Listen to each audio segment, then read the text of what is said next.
In the news this week, the government vows to remove a loophole in its abuse of trust law, campaigners urge the Welsh Government to listen to concerns over state intrusion into family life, and UK landmarks are bathed in red light to highlight the global persecution of Christians.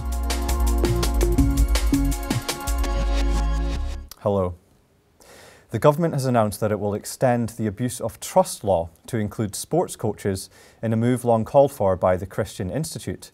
The present law makes it an offence for teachers and care workers to have sex with people under the age of 18 in their care, but it does not include coaches, despite the Institute warning MPs of the danger over 15 years ago.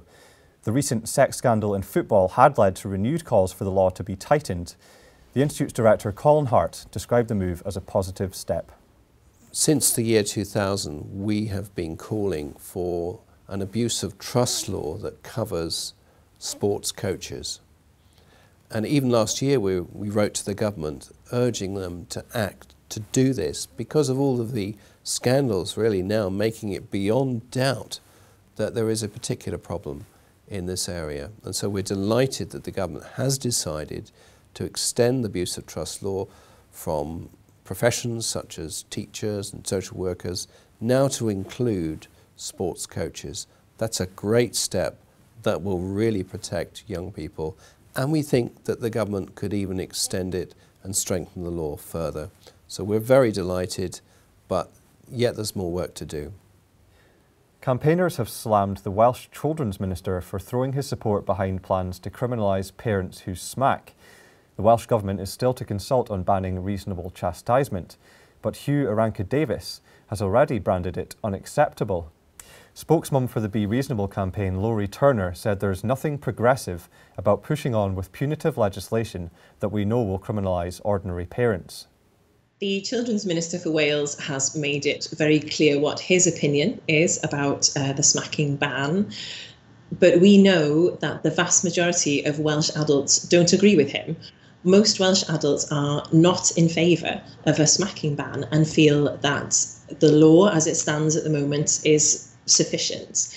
So we now need for the Welsh public to respond to this consultation and let the Welsh Assembly Government know that it is not considered progressive to outlaw opinions that they happen to disagree with. They're telling parents that they can't be trusted, that they think parents can't be trusted to make choices about how they raise their children, and that is just not how the Welsh public feel. Last summer, Welsh First Minister Carwyn Jones indicated his intention to change the law, and a consultation on the issue is due to start in January. A Comres poll for the Be Reasonable campaign showed that 85% of Welsh adults were smacked as children, and 76% say parental smacking should not be a criminal offence.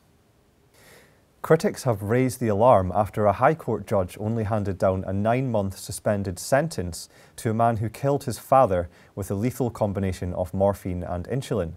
Mr Justice Green claimed that pharmacist Bipin Desai was wrongly accused of murder because his father had a solid and firm wish to die. Instead, the judge sentenced him for assisting a suicide.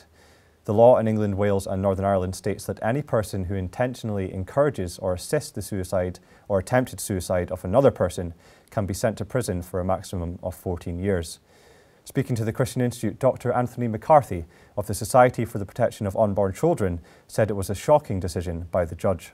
Well, I think it's a shocking example of judicial activism. Assisted suicide was overwhelmingly rejected in Parliament recently. And what we have is judges now seemingly trying to bring it through the back door. This is a judge that has effectively praised somebody in an assisted suicide case that was originally a murder case. And he has ignored not only the will of Parliament, but I think any notion of basic fundamental human rights of vulnerable people. Here we had a person who is, we were told, simply tired of life, so not even terminally ill or depressed in any, or in great pain in any fundamental way. So we've seen the law completely gutted in a case like this, and I think it's very worrying. And finally, the Palace of Westminster, Lambeth Palace and 10 cathedrals around the UK were bathed in red light this week to highlight global Christian persecution. It was done to mark Red Wednesday, a campaign to promote freedom of belief. Figures collected by charity Open Doors suggest that Christians are the most persecuted religious group in the world, with 200 million experiencing high levels of persecution. Christian Solidarity Worldwide, one of the charities behind the campaign, thanked everyone who took part in Red Wednesday and called it an incredible day. Well, that's all for this week. For regular updates and information on all of our stories, plus much more, visit our website at christian.org.uk. Until next time, goodbye.